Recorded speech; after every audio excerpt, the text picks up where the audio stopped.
Muy buenas, yo soy Rocío, estudiante de Psicología de la UNED.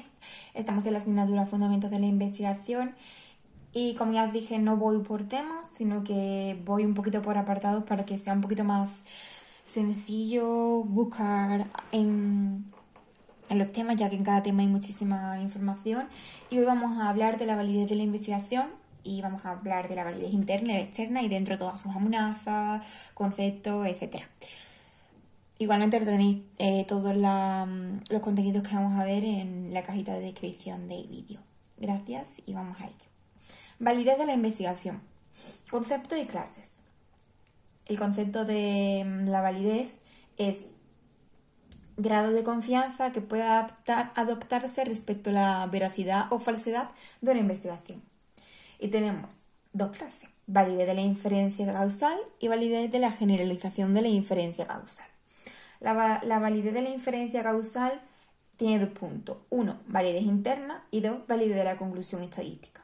Y la validez de generalización de inferencia causal tiene dos puntos. 1, la validez externa y 2, validez del constructo. Así que todo esto lo vamos a ver ahora súper detallado. Vamos con ello. Validez de la conclusión estadística.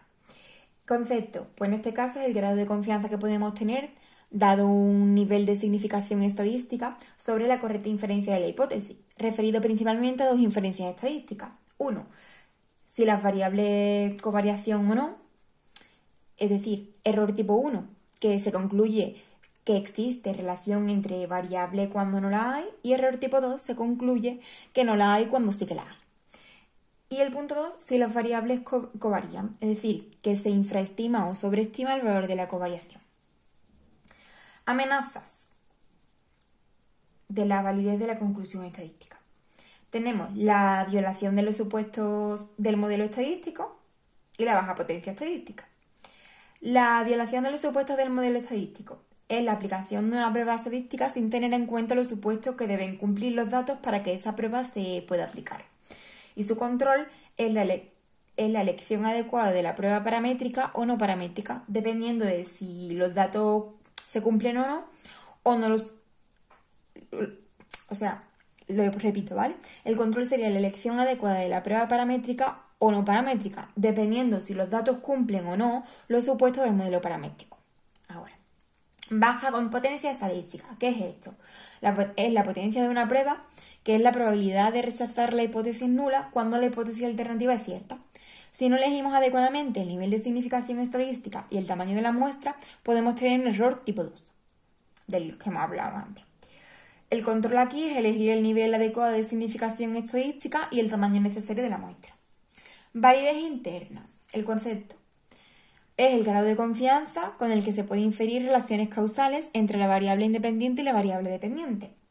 El diseño es internamente válido cuando las diferencias observables en la variable dependiente, observadas entre la variable dependiente entre los diferentes grupos, pueden atribuirse único y exclusivamente a las variaciones producidas en la variable independiente. Las amenazas da la ambigüedad en la continuidad temporal de la causa. ¿Qué es esto? Pues la falta de claridad en cuál es la causa y cuál el efecto debido a la ambigüedad respecto a la continuidad temporal de las variables, el objeto de estudio, en este caso. Control, pues son realmente diseños longitudinales, técnicas de análisis de datos como ecuaciones estructurales y el PAT de análisis o análisis de sendero. Seguimos con la validez interna. Y vamos a hablar un poco de otra amenaza que pone muchísimas amenazas. Historia. Tenemos la historia, la maduración, la administración de pruebas, la instrumentación, la selección diferencial, la mortalidad experimental, la regresión estadística, ¿vale? Historia. Acontecimientos que ocurren durante el desarrollo de estudio, dentro y fuera del mismo, que pueden afectar a la variable dependiente y confundir los resultados. Factores ambientales y sociales de la vida personal del participante. ¿Cómo lo controlamos? Pues utilizando grupos control, técnicas de aleatorización, inconstancia y eliminación, experimentos realizados dentro de un mismo contexto, en un mismo momento temporal y una única sesión. La historia local, pues se lleva a cabo en diseños cuasi experimentales y la interacción entre la selección y la historia. Maduración, otra amenaza. Se puede dar procesos internos en los participantes como consecuencia del transcurso del tiempo. Cambios independientes del tratamiento. No son consecuencia de aspectos ambientales o circunstancias, sino inherentes al propio sujeto, es decir, adaptación, fatiga, aburrimiento, crecimiento. ¿Cómo lo controlamos? Pues reducimos el tiempo del experimento y añadimos grupo control. Administración de pruebas, otra amenaza. La familiaridad producida por la administración de una prueba puede distorsionar la respuesta de los sujetos a la prueba siguiente que se les aplica en el grado proporcional de las veces que se utiliza dicha prueba. También se da cuando se aplican distintas pruebas pero afines. Los diseños intersujetos pre-post llevan a la interacción entre la del pretest y el tratamiento. Y los diseños intrasujetos son el error regresivo y efectos residuales. ¿Cómo lo controlamos? Grupo control en los intersujetos y contrabalanceo en los intrasujetos.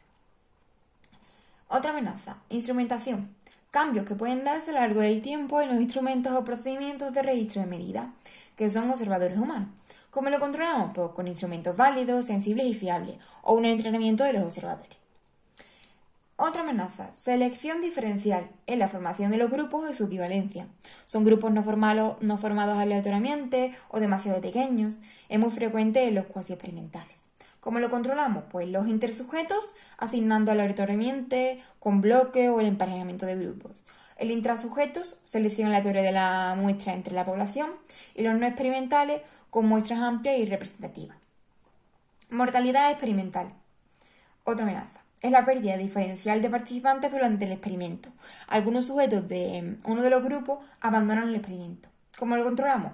Grupos lo suficientemente grandes para que a pesar del abandono siga influyendo el azar, etc. Otra amenaza, regresión estadística. Es la asignación de sujetos a un grupo experimental en función de los resultados obtenidos en una variable. Si seleccionamos a participantes con puntuaciones muy extremas, cuando volvemos a medir las puntuaciones, se han acercado a los valores medios. ¿Cómo controlamos esto? Pues realizando varias mediciones antes de seleccionar a los sujetos. Bien. Ahora pasamos ya de las amenazas de la validez interna y nos vamos a la validez de constructo. Concepto. Es el grado de correspondencia entre la medida de la variable dependiente y la manipulación de la variable independiente. Y el constructo teórico que se está midiendo. Hay dos tipos de validez. 1. La validez de constructo de una causa y 2. La validez de constructo de un efecto. La validez de constructo de una causa es el grado en que la variable independiente representa al constructo teórico al que se pretende atribuir el efecto del tratamiento de la conducta. Y la validez de constructo de un efecto es el grado en que la variable dependiente representa el atributo teórico que se pretende medir. Las amenazas, pues inadecuada comprensión del constructo teórico o inadecuada medición o operativización o la reditividad de los dispositivos experimentales. En la inadecuada comprensión del constructo teórico o inadecuada medición o operativización, ¿cómo lo controlamos? Pues desarrollando una teoría adecuada al constructo que lo relaciona con otros constructos y con otras posibles operativizaciones. Y la reactividad de los dispositivos experimentales la controlamos con el simple y el doble ciego. Validez externa. Concepto. Es el grado de confianza para generalizar los resultados de la investigación a poblaciones, que sería la validez poblacional, situaciones de contexto, que sería la validez ecológica, y momentos temporales, que sería la validez histórica.